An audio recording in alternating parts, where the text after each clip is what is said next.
Breaking news చూస్తున్నాం. జగిత్యాల రాజకీయం రసకందాయంలో పడింది. మాజీ మంత్రి జీవన్ రెడ్డికి షాక్ ఇచ్చారు కాంగ్రెస్ పార్టీ పెద్దలు. ఎమ్మెల్యే సంజయ్ వర్గానికే చైర్మన్ కుర్చీ దక్కబోతున్నట్టుగా ప్రచారం మొదలైంది. సంజయ్ వర్గానికి చెందిన వాణికి అవకాశం ఇస్తారని సమాచారం. కొద్ది రోజులుగా జగిత్యాలలో జీవన్ రెడ్డి వర్సెస్ సంజయ్ అన్నట్టుగా రాజకీయం నడుస్తోంది. పార్టీ పెద్దల దగ్గర నిన్నంతా చర్చలు జరిగాయి. తన వర్గానికి చెందిన కౌన్సిలర్లతో జీవన్ రెడ్డి క్యాంపు కూడా ఏర్పాటు చేశారు. ఇప్పుడు పార్టీ నిర్ణయానికి జీవన్ రెడ్డి మద్దతునిస్తారా, సంజయ్ వర్గానికి చైర్మన్ పీఠను కట్టబెడతారా, జగిత్యాలలో ఏం జరగబోతుంది అనే ప్రశ్నలు సర్వత్రా నెలకొన్నాయి. రైట్, మరిన్ని పూర్తి అప్డేట్స్ మా కరెస్పాండెంట్ ప్రశాంత్ అందిస్తారు. ప్రశాంత్, చూస్తున్న మొదటి నుంచి కూడా అక్కడ సంజయ్ వర్గం వర్సెస్ జీవన్ రెడ్డి వర్గం కూడా ఉంది. సో సంజయ్ వచ్చినప్పుడు కూడా అక్కడ జీవన్ రెడ్డి కూడా వ్యతిరేకించిన పరిస్థితి. అంటే మొన్న కూడా మనం చూస్తామంటే కాంగ్రెస్ పార్టీ కోసం ఎవరైతే కష్టపడ్డారో వాళ్ళకే కూడా ఈ పదవి దక్కుతుందంటూ కూడా కాంగ్రెస్ నుంచి వినిపించిన మాట. బట్ సడన్ గా కూడా మొన్నటి వరకు చూసాం జీవన్ రెడ్డి వర్గీయులకు కూడా ఈ పదవి దక్కే ఛాన్స్ ఉంది అనుకున్నాం. బట్ ఆల్ ఆఫ్ సడన్ గా కూడా నిర్ణయంలో కొంత చేంజ్ వచ్చింది.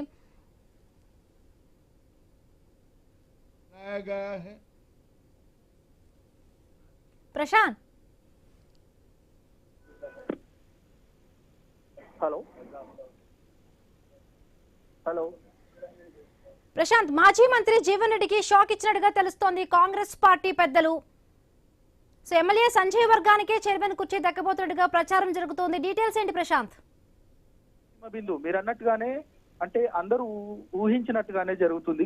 అంటే జగిత్యాల జిల్లాకు సంబంధించి మున్సిపల్ పీఠం ఎవరిది అంటే దీంట్లో కాంగ్రెస్ కైవసం చేసుకుంది. కానీ ఇక్కడ రెండు వర్గాలుగా విడిపోయారు. మాజీ మంత్రి జీవన్ రెడ్డి, అదేవిధంగా ఇటు ఎమ్మెల్యే సంజయ్. ఈ రెండు వర్గాలకు సంబంధించి కూడా ఇరు వర్గాలలో ఇద్దరు కలిస్తేనే అక్కడ చైర్మన్ స్థానాన్ని దక్కించుకునే అవకాశం ఉంది. ఇక అధిష్టానం దీంట్లో జోక్యం చేసుకుంది. అధిష్టానానికి సంబంధించి ఇక నిన్ననే మంత్రి దగ్గరికి వెళ్లారు జీవన్ రెడ్డి. ఖచ్చితంగా మా వర్గానికే చైర్మన్ పదవి ఇవ్వాలనేది కూడా ఆయన విన్నవించుకున్న పరిస్థితి. కానీ అధిష్టానం ఏం చేసిందంటే వీరిద్దరికీ కాకుండా ఒక సీల్డ్ కవర్ లో పెట్టి చైర్మన్ స్థానానికి సంబంధించి కూడా సీల్డ్ కవర్ లో పెట్టి పంపించిన పరిస్థితి కనబడతా ఉంది. ఎవరికి ఇన్ఫర్మేషన్ లేదు దీనికి సంబంధించి. గతంలో జీవన్ రెడ్డి ఇటు మన సంజయ్ కుమార్ ఎమ్మెల్యే సంజయ్ కుమార్ పార్టీలోకి వచ్చినప్పటి నుండి తీవ్రమైన వ్యతిరేకించారు. తర్వాత అందులో భాగంగానే ఇక బీఫామ్లు కూడా నాకు తక్కువ వచ్చాయనేది కూడా ప్రధానంగా ఆయన విమర్శించారు. ఇప్పుడు కూడా నా వర్గానికే ఖచ్చితంగా చైర్మన్ స్థానం మాకు రావాలి, మేము ఇండిపెండెంట్ గా ఉండి కూడా పెద్ద ఎత్తున ఫైట్ చేస్తామనేది కూడా ఆయన చెప్పారు. కానీ పెద్ద ఎత్తున అంటే ఒకేసారిగా ఎమ్మెల్యే సంజయ్ కి సంబంధించిన వర్గానికే ఇప్పుడు చైర్మన్ పదవి దక్కబోతా ఉంది.